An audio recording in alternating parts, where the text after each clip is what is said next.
اعظم عمران خان تقریب سے خطاب کر رہے ہیں، آپ کو لیے چلتے ہیں۔ پاکستانیوں کی دنیا میں عزت تھی۔ ہمارا پریزیڈنٹ جب 60s میں امریکہ گیا تو امریکن پریزیڈنٹ اس کو ایئرپورٹ پہ ریسیو کرنے آیا۔ اسی پریزیڈنٹ جب انگلینڈ گیا تو اس کو جس طرح کی ویلکم دی گئی برطانیہ کے اندر، کیونکہ ایک ملک کی حیثیت تھی اور لوگ یہ دیکھ رہے تھے کہ ملک بڑی تیزی سے اوپر جا رہا ہے، اور اس کے اوپر پریڈکشنز بھی تھیں۔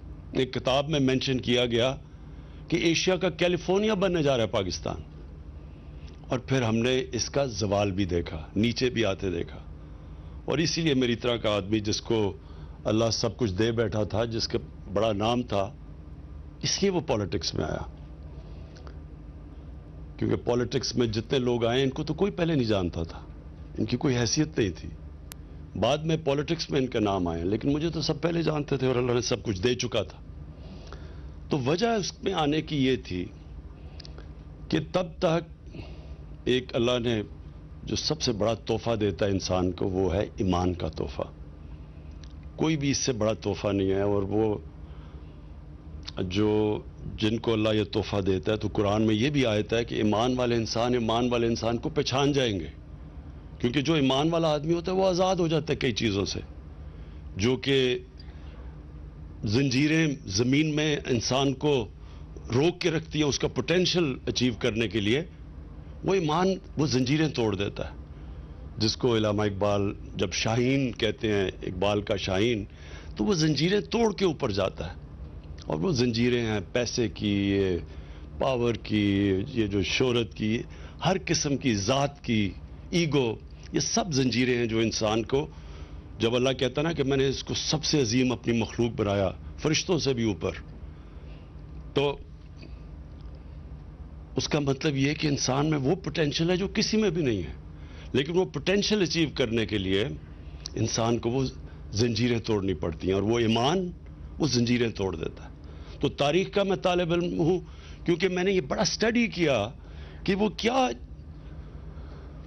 جادو ہوا کہ ایک دم، جو ابھی شیخ یاسر نے بتایا کہ 1% صرف مکہ کے لوگ پڑھے لکھے تھے، کوئی حیثیت نہیں تھی، 2 سپر پاورز تھی، پرشین امپائر اور بیزنٹائن امپائر، بڑی پاورز تھی، ان میں کوئی حیثیت نہیں تھی عربوں کی۔ تو وہ کیا تھا کہ وہ دنیا کی انہوں نے امامت کرنی شروع کر دی؟ تو وہ میں نے بڑا سٹڈی کیا، اور اس کے ساتھ پھر میں نے ریلیٹ کیا پاکستان کو، کیونکہ ہمارا تو واحد ملک بنا تھا اسلام کے نام پہ، اور تو کوئی ملک نہیں اسلام کے نام پہ بنا۔ ایران میں ایرانی رہتے تھے، مصر مصری، لیکن یہ تو بنایا ہی گیا تھا اسلام کے لیے۔ تو میں نے اس کو جب سٹڈی کیا، تو میں نے جتنا میں سٹڈی کرتا گیا اور جتنا اللہ نے میرا ایمان مضبوط کرتا گیا، اتنا ہی میں اس نتیجے پہ پہنچا کہ جب تک ہم سیرت نبی پہ نہیں چلیں گے، تب تک ہم وہ مقام نہیں حاصل کر سکتے جو علامہ اقبال کا خواب تھا۔ علامہ اقبال کو اگر آپ سٹڈی کریں، بہت بڑا ایک ذہن تھا، جو مغربی فلسفے بھی سمجھ گیا، اور جو گراؤنڈڈ تھے اپنے دین کے اندر اور اپنی اسلام کی تاریخ میں۔ اس لیے انہوں نے جو ایک ورڈ انگریزی کے اوریجنل تھاٹ، انہوں نے جو ان کی جو سوچ تھی، وہ بالکل ایک کسی کے غلام، یعنی جو ذہنی غلام بدقسمتی سے، کلونیلزم کی وجہ سے مسلمان دنیا میں ذہنی غلام ہیں، جو اپنی غلامی کی زنجیریں نہیں توڑ سکتے، وہ زیادہ خوفناک ہیں جسمانی غلامی سے۔ تو علامہ اقبال وہ تھے جو کہ اوریجنل تھاٹ تب دیا جب وہ موازنہ کر بیٹھے کہ یہ مغربی سویلائزیشن کیوں اوپر گیا اور ہمارا کیوں زوال آیا۔ اور پھر انہوں نے شکوہ اور جواب شکوہ میں جواب بھی دیے کہ ہم ایک وقت پہ یہاں تھے اور اب ہم یہاں ہیں، کیوں ہیں؟ تو میں آہستہ آہستہ اس نتیجے پہ پہنچ گیا کہ ہمارا جو سسٹم بن گیا تعلیم کا، وہ ہی ہمارے لیے سب سے بڑی رکاوٹ بن گیا۔ ایک طرف انگلش میڈیم بن گیا جو کہ کلونیل ایجوکیشن سسٹم تھا، وہ ہمارا نہیں تھا۔ دوسری طرف ہم نے اردو میڈیم کر دیا جو نہ تیتر نہ بٹیر رہ گیا۔ تیسری طرف دینی مدرسے چلے گئے، 3 پیرل ایجوکیشن سسٹم بن گئے۔ اب وہ 3 پیرلل ایجوکیشن سسٹم میں 3 قومیں نکلنی شروع ہو گئی. ان کا کنیکشن ہی ایک دوسرے سے نہیں رہا. تو سب سے بڑی چیز ہم نے فیصلہ کیا، سب سے پہلے تو ایک کور ایجوکیشن، ایک کریکولم ایک لے کے آئیں، تاکہ ایک پہلے ان کو قوموں کو تو ایک طرف لے کے آئے. لیکن جو سب سے بڑی چیز یہ ہے کہ جو بھی شیخ ناصر نے بھی یہ بات کی، جب بھی میں مکہ یا مدینہ گیا، سب سے زیادہ لوگ پاکستانی نظر آتے ہیں آپ کو وہاں. سب سے پہلے پاکستان ریئیکٹ کرتا ہے، کوئی بھی اسلام کے خلاف کچھ ہو تو پاکستان میں ریئیکشن آتا ہے.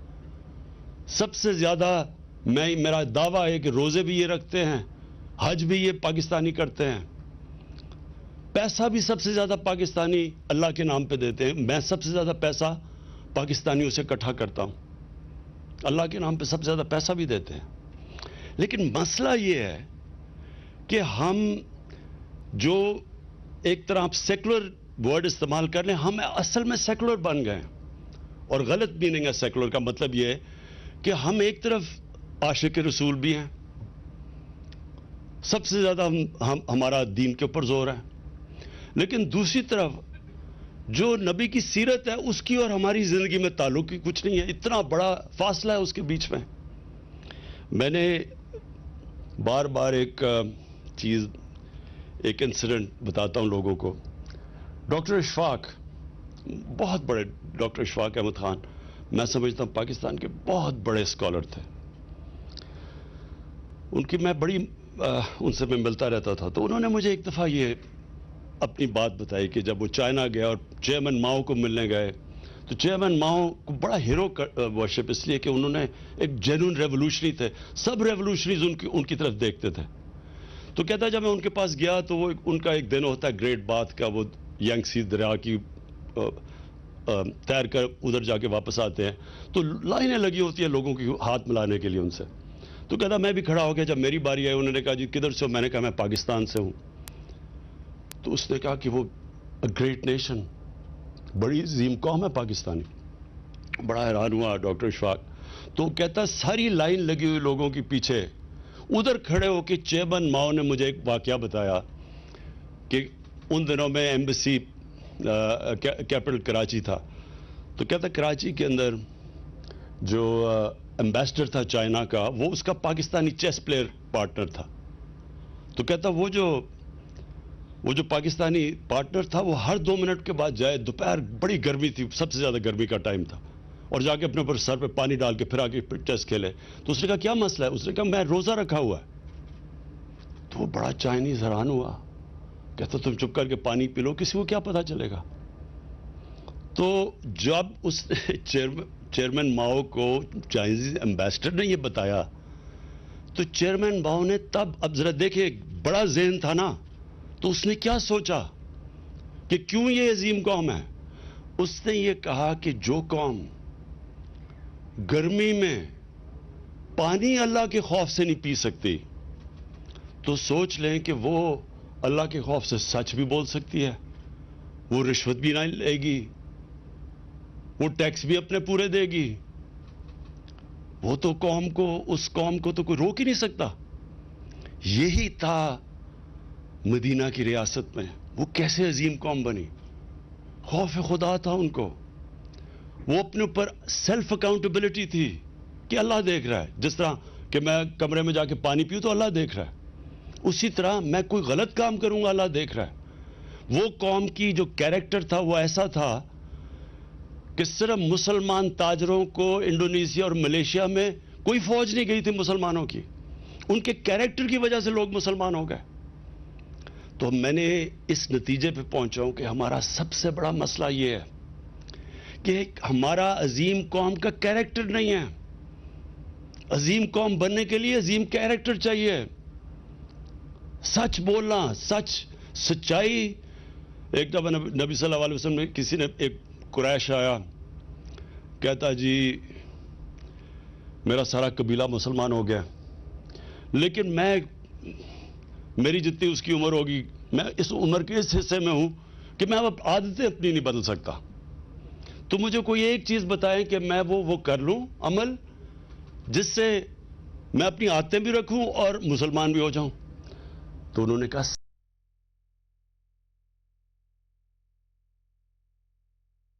جو نبی صلی اللہ علیہ وسلم کے نبوت سے پہلے کیریکٹر کی تھی، صادق اور امین، سچ بولنے والے اور انصاف کرنے والے، اس کے اوپر بنتی ہے کیریکٹر کی بنیاد. اور جو لیڈرشپ ہوتی ہے، لیڈر کوئی بھی لیڈر بن ہی نہیں سکتا، رسپیکٹ کمانڈ کر ہی نہیں سکتا جب تک اس میں یہ 2 صفتیں نہ ہوں، سچا آدمی اور انصاف کرنے والا آدمی. تو میں نے اس لیے تب سے سوچا کہ کبھی اللہ نے موقع دیا تو یہ میں نے ضرور کرنا ہے کہ ایک اپنے ملک کے اندر انسٹیٹیوشنز بنانی ہے جو کہ ایک نبی کی سیرت اور ہمارے اعمال کو جوڑے. یہ جب تک جڑیں گے نہیں ہم عظیم قوم نہیں بن سکتے.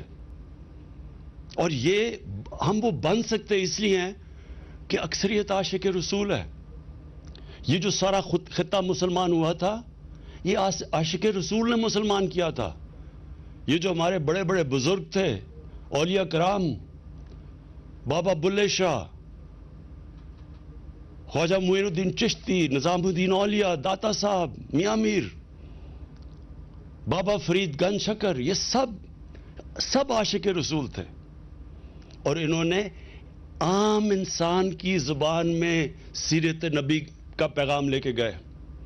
قوالی ایجاد کی گئی صرف اس لیے کہ عام لوگوں کو پیغام دیا جائے ہمارے نبی صلی اللہ علیہ وسلم کا.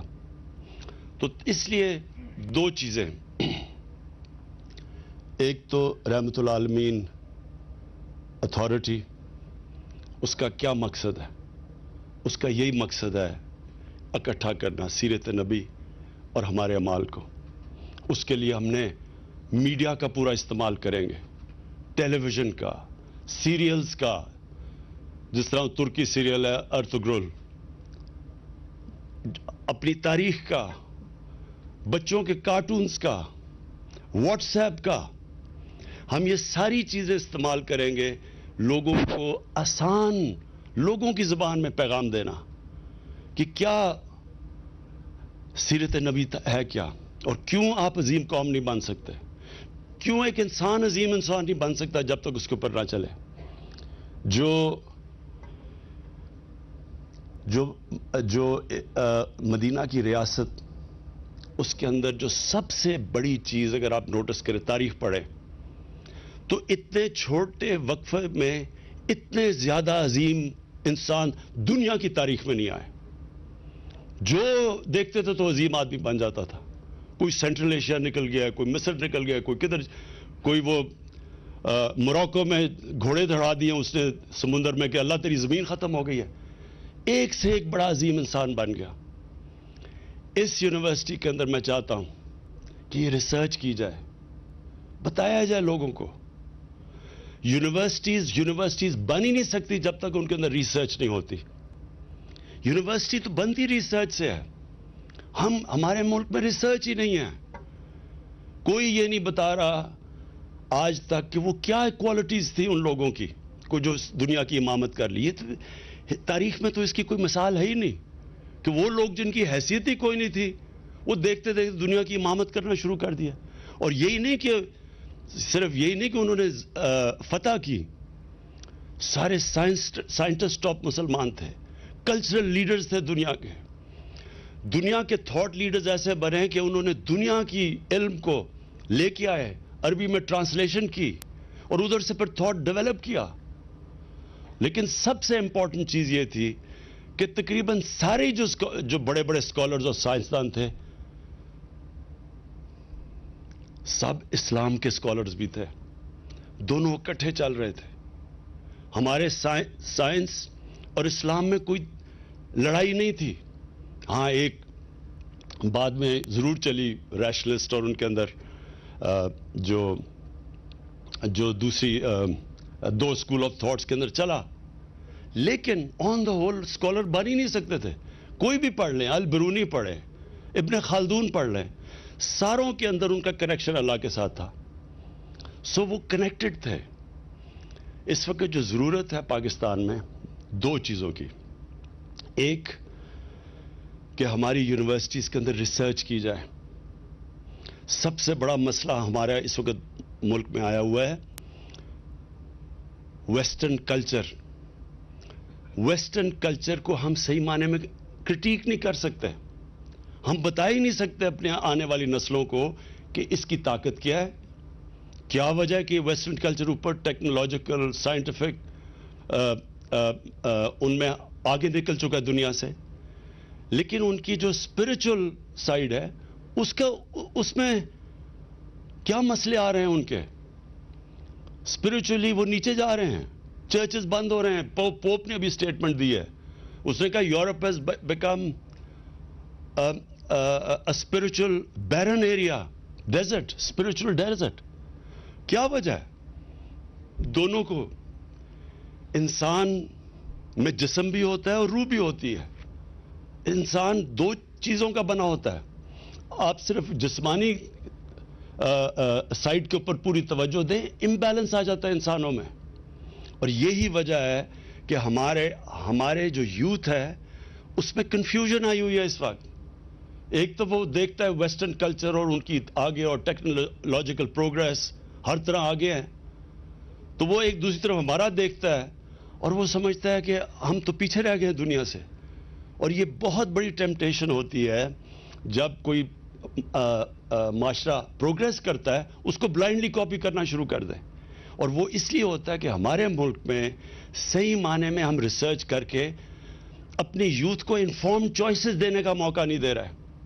جب ہم ریسرچ کریں گے, جب ہم بتائیں گے کہ یہ ان کی طاقت ہے, ان کی کمزوری ہے, کیا ان کے مسئلے آئے جب ان کی اسپرچولیٹی گری ہے, ان کا فیملی سسٹم میں کیا مسئلہ ہے, خاندانی نظام ان کا نیچے چلا گیا ہے, وہ کتنی 40 سال پہلے ان کا خاندانی نظام کدھر تھا, آج کدھر چلا گیا ہے, اس کے کتنے اثرات ہیں معاشرے میں. یہ یونیورسٹیز کا کام ہے, ریسرچ کریں, بتائیں, آگاہ کریں لوگوں کو. پھر بچوں کے اوپر کیا گزر رہی ہے. موبائل فون, دنیا میں اتنا بڑا چیلنج نہیں آیا جو آج موبائل فون سے آیا ہے. اس کے پازیٹیوز کیا ہیں, کتنا فائدہ ہے, تعلیم اس سے کتنا علم حاصل کر رہے ہیں بچے ینگ ایج پہ, لیکن جو اس کے اندر پورنوگرافک مٹیریل آ رہا ہے اس کے نقصانات کیا ہیں, کیسے کوپ کرنا ہے, بچوں کو ہتھیار کیسے دینے ہیں. یہ جو ایک بالکل نئی ریالٹی آ گئی ہے, آپ یہ بند تو نہیں کر سکتے, سوشل میڈیا کو نہیں بند کر سکتے, آپ روک تو نہیں سکتے ان کو, لیکن آپ اپنے بچوں کو کم از کم بتا تو سکتے ہیں اچھے برے کی, اس کی ایڈوانٹیج کیا ہے, یہ طرز زندگی لوگے تو اس کا یہ نقصان آتا ہے, اس کے یہ فائدے ہیں. ہم اپنے بچوں کو چوائسز تو دے سکتے ہیں. اور پھر میں ورڈ یوز کرتا ہوں, انفارم چوائسز. انفارم چوائسز تب آتی ہیں جب آپ بچوں کو بتائیں تو صحیح, آگاہ کریں, شعور پیدا کریں انہوں میں. اس لیے یہ یونیورسٹیز بڑی امپورٹنٹ ہے. القادر یونیورسٹی کے اندر انشاءاللہ ریسرچ کی جائے گی, انٹرنیشنل اسکالرز کے ساتھ ان کے ساتھ کنیکشنز ہوں گے, جس طرح شیخ ناصر ہے. ڈیبیٹس کروائی جائیں گی. ڈیبیٹس, یہ یاد رکھیں کہ ہمارے ملک میں ایک بہت بڑا ہمیں نقصان پہنچا ہے. ہم اجتہاد ہی نہیں ہونے دیتے. قرآن کے اندر اللہ کا حکم ہے اجتہاد کرو, ڈیبیٹ کرو. جب آپ اجتہاد ہی نہیں ہونے دیں گے تو تھاٹ پروسیس آگے کیسے بڑھے گا. علامہ اقبال کا جو کتاب ہے ریکنسٹرکشن آف اسلامک تھاٹ, وہ اس کے اندر تو اگر آپ جس کا موقف آپ سے مختلف ہوگا آپ اس کو کافر کہہ دیں گے تو اجتہاد کیسے ہوگی. تو ہم آگے تو بڑھ ہی نہیں سکتے. ہم اسلام کی, اور اس لیے جو سب سے بہترین اسلام کے اوپر کام ہو رہا ہے وہ مغربی ممالک میں ہو رہا ہے. شیخ یاسر آپ کو بتائیں گے کس طرح کی وہاں ڈیبیٹس چل رہی ہیں, کیسے کیسے اسکالرز وہاں بیٹھے ہوئے ہیں, کیونکہ وہاں کفر کا فتوی کا ڈر نہیں ہے. ہمارے ملک میں پھر سے کہتا ہوں کہ بہت پوٹینشل ہے. اللہ نے اس ملک کو سب کچھ دیا. ہمارا جو سب سے بڑا مسئلہ لیڈرشپ, ہمارے لیڈرشپ کے اندر جو جس طرح کے لیڈرز آنے چاہیے وہ نہیں آتے. وہ کیوں؟ کیونکہ لیڈرز کے اندر وہ جو کیریکٹر لیڈر کا ہے وہ نہیں ہے.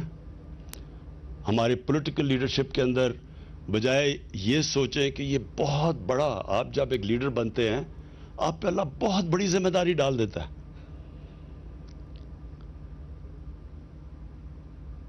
جب ایک لیڈر عوام کی خدمت کرتا ہے, وہ سارے پیغمبروں نے یہ کیا تھا, سارے پیغمبر لیڈر تھے اللہ کے, اور ان سارے پیغمبروں نے انسانوں کو بدلا تھا, خدمت کی تھی, انسانیت کے لیے آئے تھے. اور جب ایک لیڈر بن کے ایک اتھارٹی پہ آ کے ملک کا پیسہ چوری کرنا شروع کر دیتا ہے، اس سے بڑا اللہ کا عذاب کسی انسان پہ نہیں آ سکتا، کیونکہ جو معاشرے میں غربت ہوتی ہے سارا گناہ اس کے اوپر جاتا ہے۔ اس لیے ہمیں اپنے نبی صلی اللہ علیہ وسلم کی جو انہوں نے جو لیڈرشپ کا کانسیپٹ دیا تھا، انشاءاللہ القادر یونیورسٹی اور ہم باقی جو ہماری رحمت للعالمین جو اتھارٹی ہے وہ ساری یونیورسٹیز کے ساتھ ان ٹچ رہے گی، ادھر چیئرز ہیں، سیرت چیئرز ہیں، ان کے ساتھ ہم ان ٹچ رہیں گے۔ اور بیسکلی جو اس نبی صلی اللہ علیہ وسلم نے لیڈرشپ کا کانسیپٹ دیا تھا وہ ہم نے اپنی یوتھ کو دینا ہے، اسکول کے بچوں سے شروع کریں گے سب کو، تاکہ پتہ تو چلے کہ لیڈر میں کون سی کوالٹیز ہیں۔ کبھی بھی ایک خود غرض آدمی لیڈر نہیں بن سکتا، لیڈر ہمیشہ اپنی ذات سے نکل کے بڑا سوچتا ہے۔ قائد اعظم محمد علی جناح، نیلسن مینڈیلا، وہ لیڈرز جو کہ ایک اپنی آپ کو قربان کر دیتے ہیں اپنی قوموں کے لیے، ساری زندگی وہ قومیں ان کو دعائیں دیتی ہے، ان کی عزت کرتی ہے۔ کبھی بزدل انسان لیڈر نہیں بن سکتا، اس لیے قرآن کی آیت ہے کہ جو لوگ ایمان لے آئے میں ان کے خوف دور کر دیتا ہوں۔ اس لیے وہ جو ایک دم لیڈرز کی بارش ہوئی تھی مدینہ کی ریاست کے بعد، ہمارے نبی صلی اللہ علیہ وسلم کی دنیا سے جانے کے بعد، ایک سے ایک بڑا لیڈر بن گیا تھا، کیونکہ ان کے خوف دور چلے گئے تھے، بڑی سوچ تھی، ان کی ذات سے باہر نکل گئے تھے، اور سچے لوگ تھے اور انصاف کرنے والے لوگ تھے۔ یہ چار کوالٹیز ہیں جو بنیاد ہے ایک لیڈر کی، اور یہ ہم نے اپنے بچوں کو پڑھانا شروع کرنا ہے تاکہ ہمارے ملک میں بھی لیڈرز نکلیں۔ جب وہ ان کو اقتدار ملے تو وہ اپنی قوم کا سوچیں، یہ نہ سوچیں کہ انہوں نے کتنا پیسہ بنانا ہے اور اپنے آپ کو کتنے فائدے پہنچانے ہیں اور اپنی رشتہ داروں اور دوستوں کو اوپر لے کے آنا ہے۔ میرٹ قائم کرنی، اور وہی مدینہ کی ریاست میں سب سے بڑی چیز اگر آپ دیکھیں میرٹ تھی، جو کوئی ایکسل کرتا تھا وہ بڑے عہدے پہ پہنچ جاتا تھا۔ اور جو آخر میں یہ چاہتا ہوں کہ ہماری یونیورسٹی سے اس طرح کی اسکالرشپ ہو، اور انشاءاللہ جو ہماری رحمت للعالمین اتھارٹی ہے وہ سارے انٹرنیشنل اسکالرز کے ساتھ ان ٹچ ہے، اور ہماری کوشش یہ ہے کہ آگے سے، اور یہ ہوگا، میں آپ کو پھر بتا رہا ہوں کہ باہر کسی نہ کسی ملک میں وہ ہمارے نبی صلی اللہ علیہ وسلم کی شان میں پھر سے گستاخی کریں گے، لیکن اس بار ہی میں چاہتا ہوں کہ ایک بڑا انٹلیکچوئل ریزنڈ سوچ سمجھ کے قانون دیکھ کے ایک اس طرح کا ہمارے ساتھ ہمارا رسپانس جائے۔ سارے مسلمان اسکالرز سے پہلے کنسلٹ کریں، مسلمان ہیڈز آف اسٹیٹ سے کنسلٹ کر کے ایک وہ رسپانس جائے جو یہ نہ ان کو کہنا پڑ جائے کہ جی جب دیکھیں مسلمان دنیا آزادی رائے کے خلاف ہے۔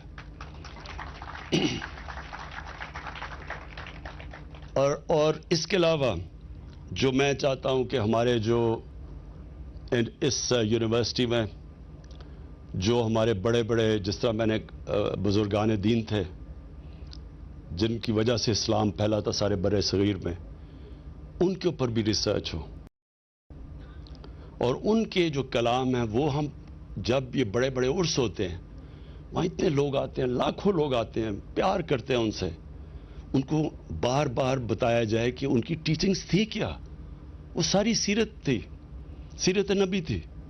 تو ہم نے لوگوں کو ملک کے کیریکٹر کو اوپر اٹھانا ہے، موریلٹی کو اوپر اٹھانا ہے۔ جو مدینہ کی ریاست کی سب سے بڑی کوالٹی تھی جب شروع کیا نبی صلی اللہ علیہ وسلم نے، تو وہ ایک سمپل قرآن کی آیت کے اوپر تھا، امر بالمعروف، کہ اچھائی کو اٹھاؤ اور بدی کو ختم کرو، اس کو دباؤ۔ ایک معاشرہ جو ہوتا ہے وہ اس کی بنیاد اس پہ رکھی جاتی ہے۔ میں اس لیے وہ ابھی ایک حالیہ میں سیمینار ہوا لاہور میں، پاکستان کے سپریم کورٹ کے ججز بلائے گئے، لیکن چیف گیسٹ اس کو بلایا گیا جس کو اسی سپریم کورٹ نے سزا دی، اور سزا کیا دی؟ پبلک کا پیسہ چوری کرنے کی سزا دی، اور وہ جھوٹ بول کے ملک سے باہر بھاگا ہوا ہے۔ اب یہ صرف میں اپنی قوم کے سامنے رکھتا ہوں، یہ سیاسی بات اب میں نہیں کر رہا. جب آپ برائی کو برائی نہیں سمجھتے، جب آپ کرپشن کو برائی نہیں سمجھتے، تو اس معاشرے میں محنت کون کرے گا؟ میں کیوں پڑھوں، 14 سال پڑھائی کروں، اس کے بعد 8-8 گھنٹے کام کروں، اور میں اپنے مشکل سے بیوی بچوں کا پیٹ پالوں، اور دوسرا آ کے ایک قبضہ گروپ بن کے اتنا بڑا پلازا بنا دے، اسمبلی میں بھی آ جائے، اور میں دیکھ رہا ہوں کہ میں محنت کر رہا ہوں، اور یہ دیکھو کوئی محنت کیے بغیر اتنا بڑا کوئی معاشرہ نہیں چل سکتا. یہ یاد رکھیں کہ معاشرے کے اندر جب آپ کی اخلاقیات تباہ ہو جاتی ہے، آپ کے معاشرے میں سونا نکلے، ہیرے نکلے، جو مرضی نکلے، وہ ریاست نہیں بچ سکتی. ایک ریاست جس کی موریلٹی، مورل سٹینڈرڈز ہوتی ہیں، اس کو ایٹم بم بھی تباہ نہیں کر سکتا. جس طرح جاپان تھا، وہ پھر کھڑی ہو جائے گی. تو آپ کو ایٹم بم مارنے کی ضرورت ہی نہیں پڑتی اس معاشرے کی جس کی موریلٹی ختم ہو جاتی ہے. جب ہم کرپشن کو برا نہیں سمجھتے تو معاشرہ تو تباہ ہو جاتا ہے. اور یہ سب سے بڑا ظلم اس معاشرے میں نے 1985 کے بعد جو چینج دیکھا ہے، ہم نے تو پاکستان کو دیکھا نا، جو سب سے بڑی تباہی آئی ہے کہ ہم چوروں کو برا ہی نہیں سمجھتے. تو ہم یہ میسج دیتے ہیں کہ ڈاکہ مارنا تو بڑا ڈاکہ مارنا، صرف چھوٹے چور ہی پکڑے جاتے ہیں پاکستان میں. کبھی کوئی معاشرہ نہیں سروائیو کر سکتا. اور اس لیے بھی میں اس نتیجے پہ آیا ہوں کہ ہم نے اپنی آنے والی نسلوں کو، ینگر جنریشن کو، اپنے یونیورسٹی سٹوڈنٹس کو، ہم نے سیرت نبی کے ذریعے ان کی ہم نے موریلٹی، ان کا کیریکٹر بلڈنگ کرنی ہے، مورل رینیسانس کرنا ہے. اور انشاءاللہ میرے میں کبھی کوئی شک نہیں ہے کہ اللہ نے باقی سب کچھ دیا ہمیں، سب کچھ یہاں، ہر اللہ کی نعمت پاکستان میں ہے. صرف انشاءاللہ وہ جو کیریکٹر بلڈنگ ہے، وہ ہماری وہ قوم جو ہے ہی عاشق رسول، اس کو بس کنیکٹ کر دیا تو انشاءاللہ مجھے کبھی کوئی شک نہیں ہے کہ ہم ایک عظیم قوم بنیں گے. میں پھر سے فیکلٹی ہماری جو القادر کی ہے، اسٹوڈنٹس جو پہلا بیچ آیا ہے، میں اب سب کو ویلکم بھی کرتا ہوں. اور یہ میرا ایمان ہے کہ انشاءاللہ ہمیشہ بڑی بڑی انسٹیٹیوٹس چھوٹی شروع ہوتی ہیں. اب یہ ہم نے تھوڑے سا اس کا انسٹیٹیوٹ کا سیکشن کھولا ہے، لیکن میں جب اوپر سے دیکھتا ہوں اس ساری انسٹیٹیوٹ کو اور اس علاقے کو، میرے میں کوئی شک نہیں کہ یہ ایک وہ دنیا کے اندر، میں پاکستان کی اب بات نہیں کر رہا، اسلام کی دنیا میں ایک انسٹیٹیوٹ بنے گی. یہ کوآرڈینیٹ کرے گی، جس طرح الازہر کا نام ہے اسی طرح یہ بھی وہ ایک انسٹیٹیوٹ بنے گی. مجھے خوشی یہ ہے کہ یہ تقریباً 2.5 سال کے اندر اس کی اوپننگ ہو گئی. جو میں پرائم منسٹر یونیورسٹی بنا رہا ہوں، وہ دنیا کی ٹاپ ٹیکنالوجیز کی وہ یونیورسٹی ہوگی، جو لیٹسٹ ٹیکنالوجیز ہیں اس کے اوپر. لیکن گورنمنٹ اتنی آہستہ چلتی ہے کہ 3 سال ہو گئے اب جا کے ہم شروع کرنے لگے. تو یہ بدقسمتی ہے، یہ گورنمنٹ کی نہیں ہے، اس لیے یہ بڑی جلدی کھل گئی ہے. اور میری جو اس سے پہلے نمل یونیورسٹی ہے، وہ میرا ایک ویژن ہے، پاکستان کی پہلی نالج سٹی جس طرح آکسفورڈ اور کیمبرج ہے. تو میں آج پھر سے بڑی اپنی خوشی کا اظہار کرتا ہوں. مجھے بڑا آج خوشی ہو رہی ہے کہ اتنے چھوٹے ٹائم میں ہماری یہ جو القادر یونیورسٹی ہے یہ کام شروع کر دیا. شکریہ جی. عمران خان القادر یونیورسٹی میں تقریب سے خطاب کر رہے تھے، جس میں انہوں نے کہا کہ پاکستان کو ہر دور میں چیلنج سے نمٹتے ہوئے دیکھا ہے.